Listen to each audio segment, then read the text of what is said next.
Okay, ready to dive in? Today, we're tackling a big one. It's all about how we form those opinions and judgments about, well, everything around us. It's Chapter 8, Cognitive Processing of Attitudes, from Ellen Gavrilyuk's book, Social Cognition, The Construction of the Self in Social Contexts. See, I think a lot of people hear attitudes and they think, oh, yeah, like whether I like pineapple on pizza or not. Right, exactly. But Yeah, it goes so much deeper than just those surface preferences. it really does. We're talking about the underlying forces that shape how you see the world, how you react to people, even how you vote in an election. And that's what makes this deep dive so crucial. It's like a peek behind the curtain of your own mind. Yeah. How do you decide what's good, what's bad, what makes you lean one way or another? And the really cool part is that Gavrilyuk doesn't just describe these processes, he gives us tools to understand them. By the end of this, you might even start to spot those attitudinal gears turning in your own head. I love it becoming more aware of our own biases and maybe even how to navigate them. Okay, so first things first, we've got to define what we're talking about here. What exactly is an attitude, according to Gavrilyuk? Well, he kicks things off with this classic definition from G. Allport. It's a bit wordy, but it gets the point across. Hit us with it. Allport said an attitude is a state of mental and neural readiness, organized by experience, which exerts a directing or stimulating influence on the subject's response to all objects and situations with which it is related. Wow, that's quite a mouthful. Can we break that down a bit? Mental and neural readiness. So it's not just a fleeting thought, it's something deeper, right? Exactly. It's like this built-up tendency shaped by everything you've been through that primes you to react in a certain way. So like if every time you hear a certain type of music, you feel happy because it reminds you of good times. Exactly. That's that readiness kicking in. Your past experiences have wired you to respond that way. Okay, so that's the classic view. What about a more modern take on attitudes? So nowadays, we often think of attitudes as the links we make between, well, stuff in our world like people, events, ideas, and our own personal evaluation of them. It's like a mental rating system. This is good, this is bad, this is meh. I like that analogy. And those ratings, those are your attitudes. They act like these internal guides that shape how you approach situations and even how you remember things. So if I've got a good rating attached to, say, helping others, I'm more likely to volunteer my time, right? The chapter really stresses how much our attitudes influence our actions. Big time. If you love supporting local artists, you'll probably choose that independent gallery over the big box store.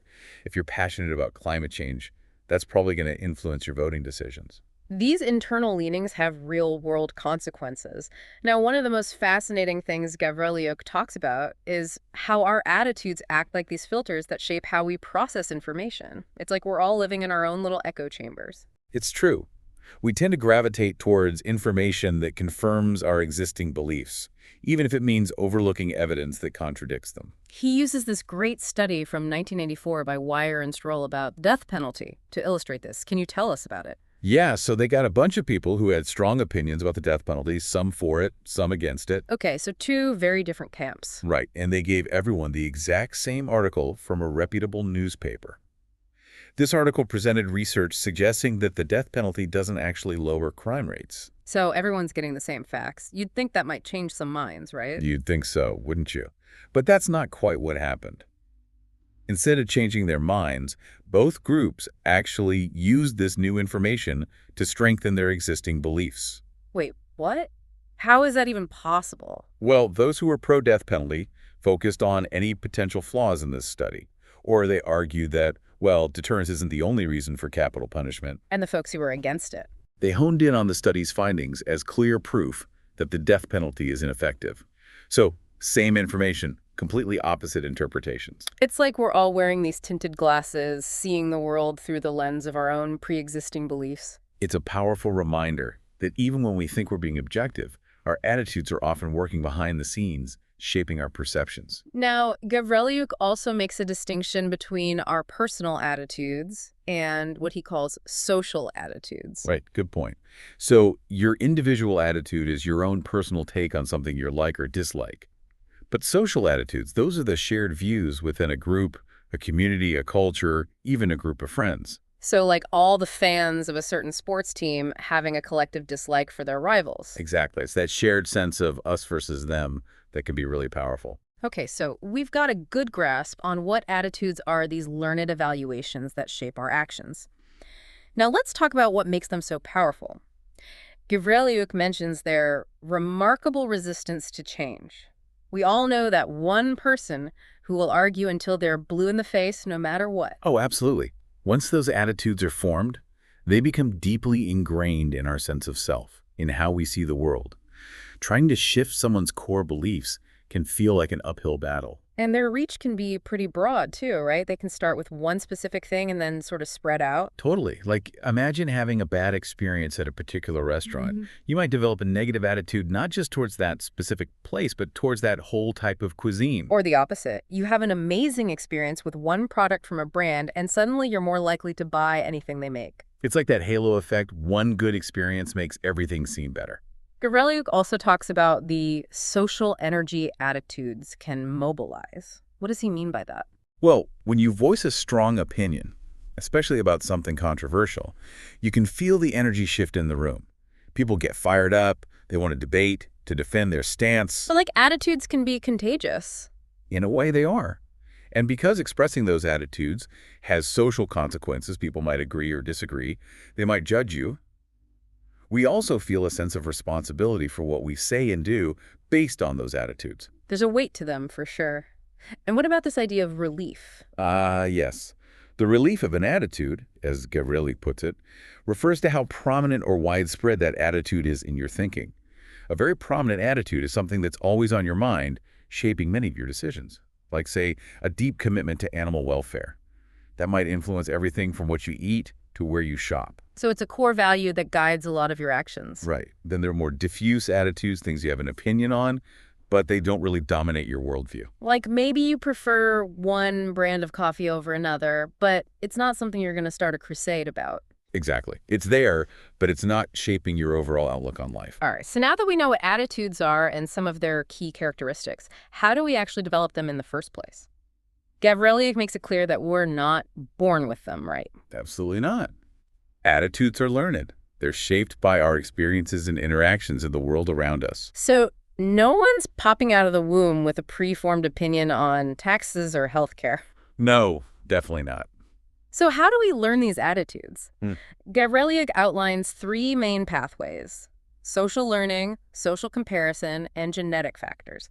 Let's start with social learning. That sounds like we're picking things up from the people around us. Spot on. Social learning is all about absorbing information and ways of looking at things through observing and interacting with others. Even some older ideas from Dollard and Miller about learning through reinforcement play into this. What do they say? Well, they emphasized how if we're rewarded for expressing a certain viewpoint, even if it's just a nod of approval, that attitude is more likely to stick with us. So it's like training a dog.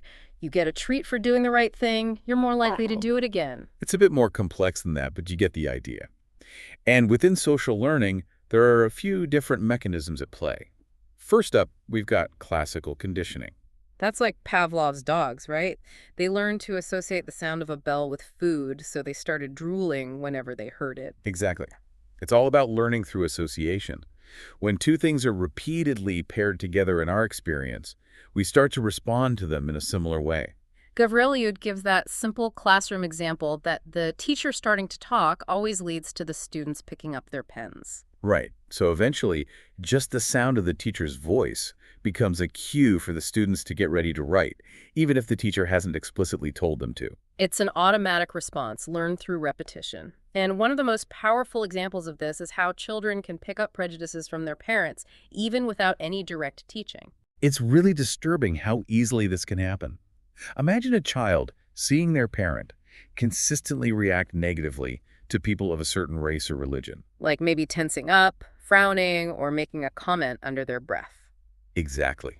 Even without any explicit instruction, the child starts to associate that group of people with negative feelings simply because they've been repeatedly paired with the parent's negative reaction. It's like that old saying, actions speak louder than words. They really do, especially when it comes to forming early attitudes. And this classical conditioning is something that advertisers are very aware of and use to their advantage. Like those beer commercials with everyone having a blast at a party. They're hoping you'll associate good times with their product. Precisely. They're masters of pairing their product with things that trigger positive emotions. Hmm. Beautiful scenery, catchy music, attractive people. They want those positive feelings to rub off on the product, making you more likely to buy it. And it often works. Speaking of sneaky advertising tactics, there's also subliminal conditioning. This sounds a bit like mind control. Laughs. It can feel that way. Subliminal conditioning is all about exposing people to stimuli that are so brief or subtle that they don't even consciously register them, but they can still influence their attitudes. So like flashing an image on a screen so quickly that you don't even realize you saw it, but it still has an effect. Exactly. And this can feed into something called the illusory truth effect, where the more you're exposed to something, even if it's subliminal, the more likely you are to believe it's true or develop a preference for it. Gavrilo mentions that study by Krasnick where they showed participants photos of a woman while subtly flashing them either positive or negative images. Right. So people would be looking at a picture of this woman doing everyday things, but for a split second, completely below their awareness, they'd be shown either a smiling face or something negative like a spider. And those quick flashes actually influenced how people rated the woman in the main photos. They did. Those who saw the positive flashes tended to rate her more favorably, even though they had no conscious memory of seeing those flashes. It shows how subtle cues can have a real impact on our judgments. That's both fascinating and a bit creepy. And what about that experiment with muscle movement and judging those symbols? Oh, that one's a real head-scratcher. They had people look at neutral Chinese characters while either flexing their arm, kind of like pulling something towards you, or extending their arm, like pushing something away. And this somehow influenced how they felt about the characters. It did. People who were flexing their arm, that pulling towards you motion, tended to rate the characters more positively. It suggests that our physical actions can have a subtle but real influence on our evaluations. That's wild. It really shows how much is going on beneath the surface of our awareness. Okay, moving on to instrumental conditioning. This sounds like it's all about learning the right attitude through rewards and punishments. Exactly. We learn to adopt viewpoints that are met with approval, praise, or other positive reinforcement. Gavrilo gives the example of a child who starts expressing patriotic views because their parents praise them for it. Or maybe a teenager who starts listening to a certain type of music because their friends think it's cool. Exactly. We figure out pretty quickly what gets us social brownie points. And on the flip side, if an attitude is met with disapproval or negative consequences, we're less likely to hold on to it. So it's all about learning what gets us the thumbs up from our social group. And then there's attitudinal modeling, which sounds like it's more about learning through observation than direct rewards. Right. With attitudinal modeling, we pick up attitudes simply by watching the behavior of others, particularly people we admire or see as role models. And here's the thing. What they do often has a bigger impact than what they say. Like that classic example of the parent who tells their kid not to smoke but then lights up a cigarette themselves. Exactly. The kid is much more likely to develop a positive attitude towards smoking based on the parent's actions, despite what they've been told. Actions really do speak louder than words. And this leads us to Bandura's famous Bobo doll experiments, which provides some of the clearest evidence for observational learning. Can you refresh our memory on those? Of course. So Bandura had kids watch adults interact with this inflatable Bobo doll. Some kids saw the adults being aggressive, hitting, kicking, even using a mallet on the doll. Other kids saw the adults playing nicely with other toys. And then they let the kids loose with the Bobo doll to see what they would do. Right, and the results were pretty striking. The kids who had seen the aggressive adult were much more likely to be aggressive themselves, often mimicking the exact actions and even the words they had heard the adults use. So just watching was enough to teach them those aggressive behaviors. It was. And later research extended this to watching violence on TV, finding similar results. And a key factor was the consequences the model faced. If the kids saw the aggressive adult being rewarded, they were even more likely to imitate the behavior. But if the adult was punished, they were less likely to copy. It's a powerful illustration of how our environment, especially for children, can shape our attitudes and behaviors. Okay, that's social learning covered. What about social comparison? It sounds like we're using others as a reference point for our own beliefs. Exactly. Festinger's theory of social comparison suggests that we often look to others, especially those we see as similar or important to us, to validate our own understanding of the world. It's particularly true when we're unsure about something or when our own knowledge feels incomplete. So it's like if they think it's okay, then maybe it is okay. It's a way of checking in with our social reality to make sure we're on the right track. And Gavriliuk points out that attitudes formed through social comparison, especially those tied to our group identity, tend to be very resistant to change. It makes sense. If something is part of how we define ourselves and our group, we're going to be pretty attached to it. That study by Mayo and his colleagues about the imaginary Cimmerians is a great example of this, isn't it? It is. They basically invented this fictional group of people called Cimmerians and told Canadian participants that the Cimmerians were thinking of immigrating to Canada.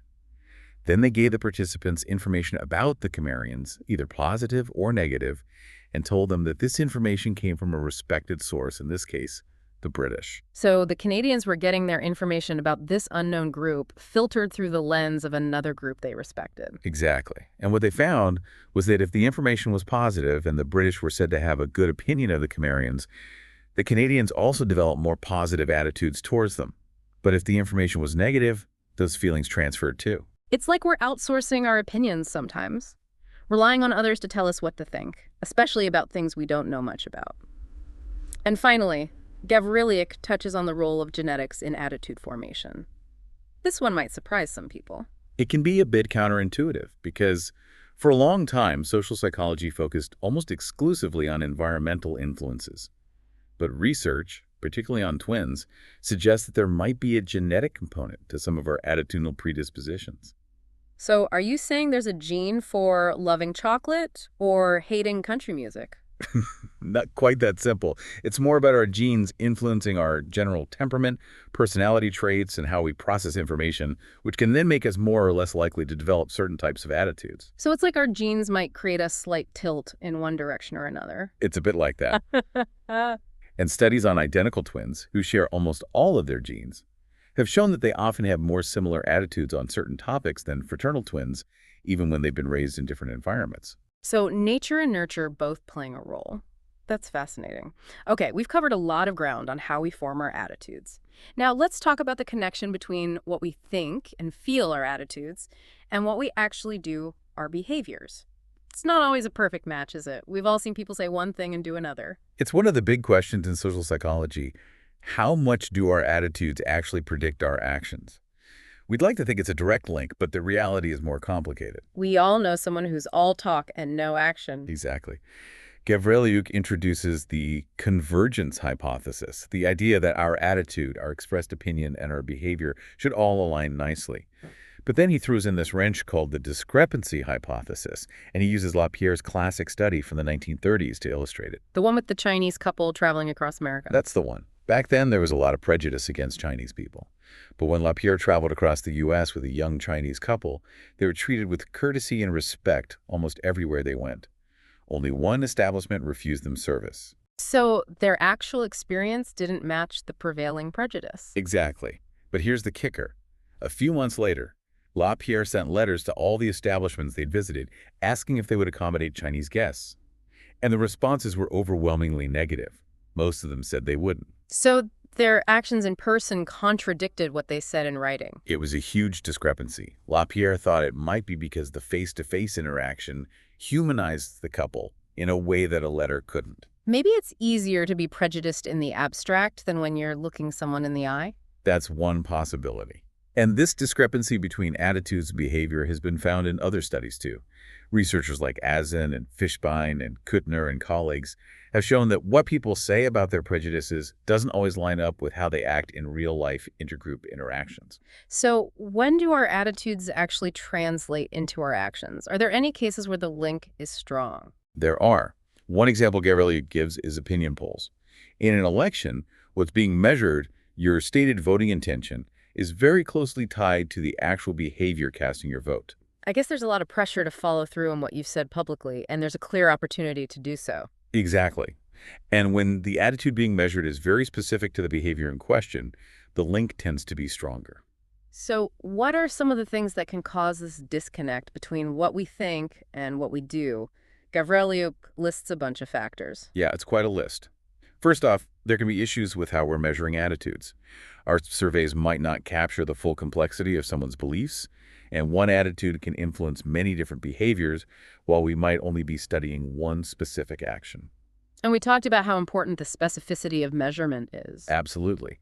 For attitudes to predict behavior well, we need to be super clear about what we're measuring: the action, the target, the context, and the time frame. And what about our personality? Do some people just have a stronger link between their attitudes and actions than others? For sure. People who are more actively engaged in the world tend to show more consistency between their beliefs and their actions. Also, how easily an attitude comes to mind, its accessibility plays a role. If an attitude is at the forefront of your mind, it's more likely to influence your behavior. And then there's the power of the situation. Oh, absolutely. The social context can either support or suppress the expression of our attitudes. We might hide our true feelings to fit in, avoid conflict, or avoid negative consequences. Like in those classic conformity experiments where people went along with the group even when they knew the group was wrong. Exactly. Or think about how people might behave differently at a formal dinner party compared to hanging out with close friends. Totally different social rules. Gavriliuk even uses the example of the negative vote in elections. Right, where people vote against a candidate they strongly dislike, rather than voting for someone they truly support. It's a behavior driven by the specific political context, not necessarily a perfect reflection of their ideal preferences. Sometimes we have to make strategic choices based on the situation.